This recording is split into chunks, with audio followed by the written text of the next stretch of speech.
Dr. Tapan Kumar Nayak, Director of the Institute, Shri Pramod Agrawalji, Managing Trustee, IMS, Professor Avdesh Kumar Singh, Director and Professor of School of Translation Studies and Training, Indira Gandhi National Open University, distinguished guests, the intellectual capital of IMS, how can you forget them, the members of the faculty, proud parents, if they are here, and above all, worthy graduates of IMS. A very good evening and heartiest congratulations to all of you.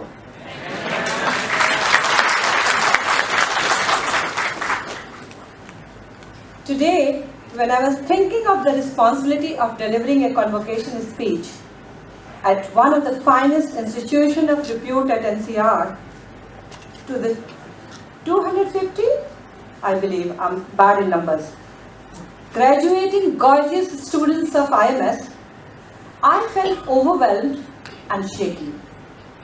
Believe me, I wish Director of the Institute would have given me some weeks of notice so that with the fear and nausea of the responsibility I would have lost some weight. The reason of feeling shaky was that last year only I attended an inspiring convocation ceremony and highly motivating convocation speech at Princeton University, from where my daughter graduated. I realized the depth and heaviness of the responsibility. I felt shaky. Another couple of reasons of my nausea today was the fact that most convocation speeches, as we all know, are available on the YouTube and are forgettable. A lot are filled with the same cliche.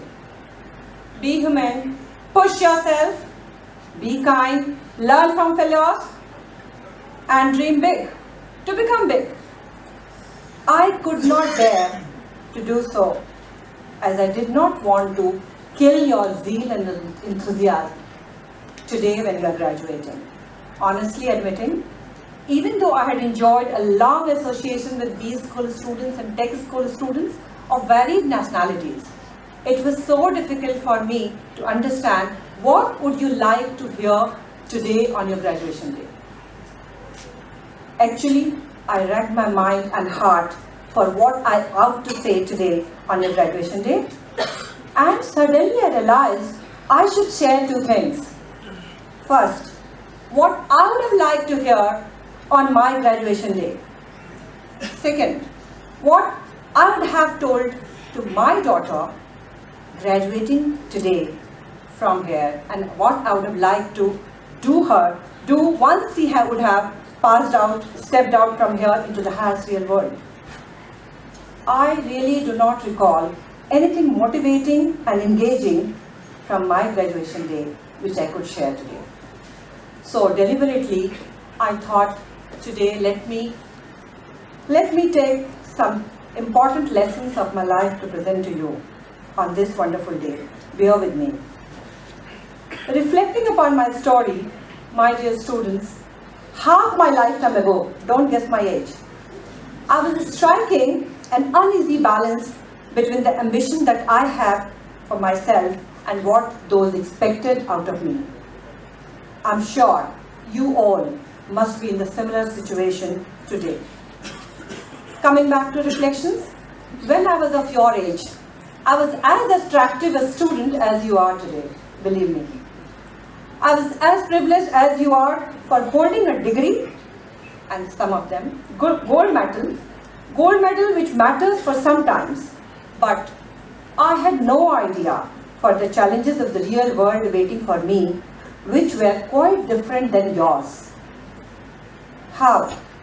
While you are looking forward to the job opportunities or the wonderful job which you have received, a better life and a better world, I just looked forward to the single opportunity to persuade my parents to let me go for higher education and not to marry me with a bureaucrat ending up my life with a boring high-fi social life. I learned gradually that nothing had worked with my elder sisters, and so would be my fate. So what did I do? I had to find a workable solution or a dream out of the closed door. I promised myself to follow my heart and intuition and never let the noise of others' opinion drown out of my own inner voice. I do not, and I should not, blame my parents or tradition of my family for I was not allowed to join medical, though I cleared it in my first attempt.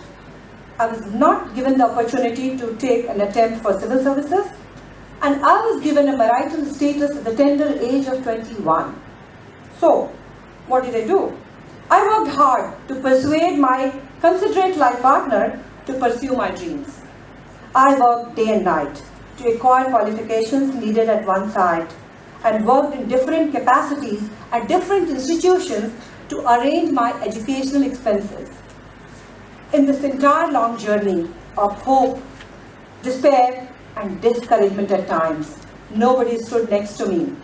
But I believed in what I was doing, and I loved doing it. Achieving knowledge, exposure, experience, and above all, confidence in the real world. That matters more. Situation kept on changing with transfers and postings of my husband, and I needed to leave my education in the middle to travel to the remotest part of the country and abroad. So, what did I do? I looked for every single opportunity in every single situation. Meanwhile, of having all important degrees, name it, post-graduation diploma, a PhD, a fellow, computer certificate courses, language diploma courses on e-moderation, academic practice, and blah, blah, blah. I ensured one thing, quality education to my two daughters, whom I never gave any tuition.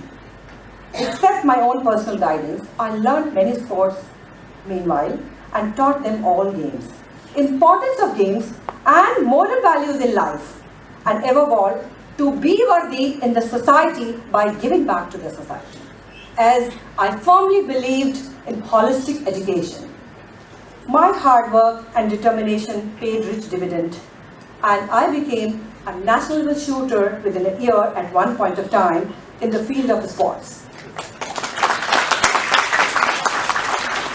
I hold a PhD, a fellow, associate, and a director of an institute, a famous institute, founder, principal of a school in adverse circumstances of remotest possible country.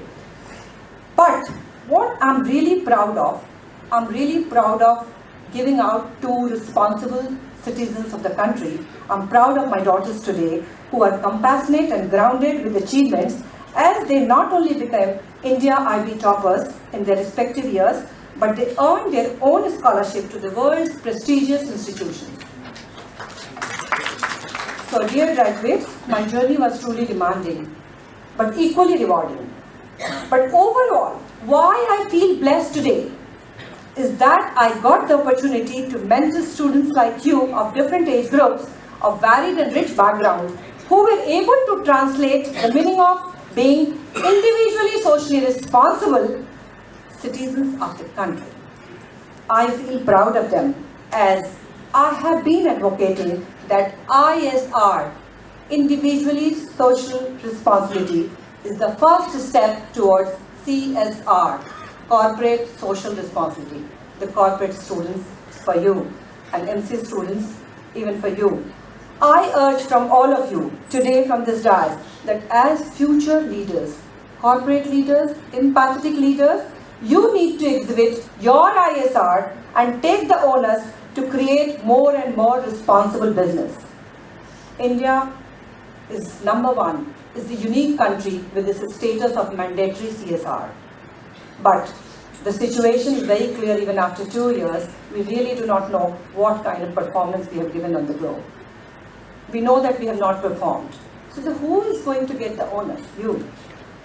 Coming back, what did you learn today from my story? I'll come back. I'm not dull enough to suppose that you're young, gifted, well-educated, and you have never been known to hardship or heartbroken, I'm sure. However, this is the era of Facebook, selfie, and selfie sticks. Am I right? Don't get me wrong, please. Even IMS Smart Club students. There's much to love about selfies, I admit. 4 years ago, in our own baccalaureate ceremony, as Director International Exchange Program, GV Goenka and Lancaster University, I had concluded by urging that graduate students please send such pictures so that we could keep up with you and with your post-university lives. Yes, it's important. But think for a moment about the implications of a society which goes through life taking its own picture all the time. We spend time looking at the screen rather than talking to each other. Large portion of our lives are hardly experienced.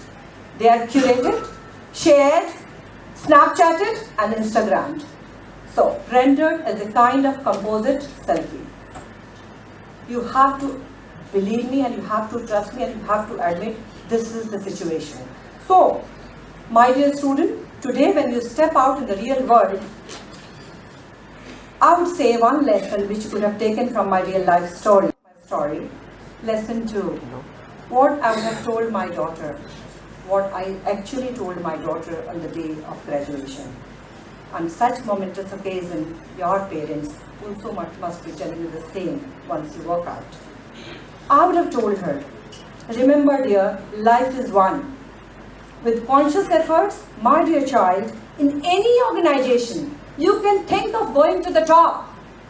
You will be on the top, but you cannot sustain it until and unless you have a human touch.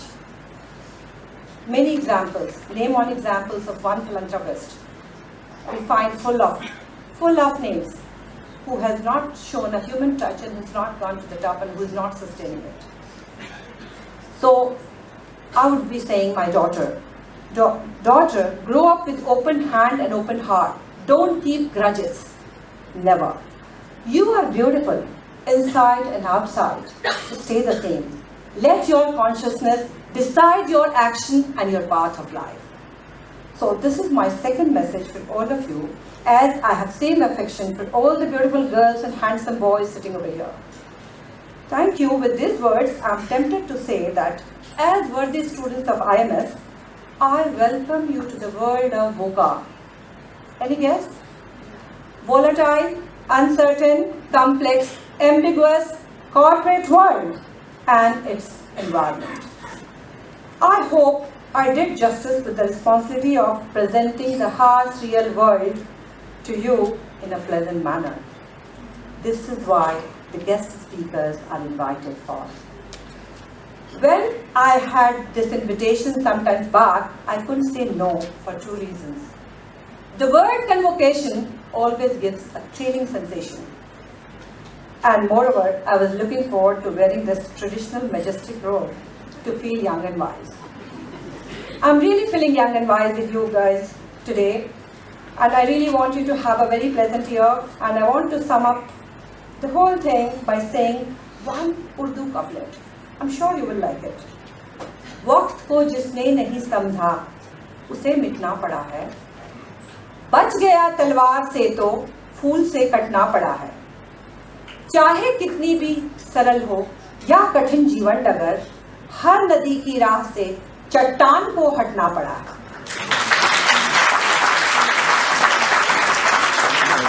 So dear all, the learning in the couplet. Changing time needs to be respected and valued. Second, Chattan. Stay persistent in your efforts against all odds and you would be a winner. And for IMS, I know you must be adoring your institution. For me, IMS stands for I am superhero. Have a pleasant day, pleasant year and pleasant life ahead. Thank you very much.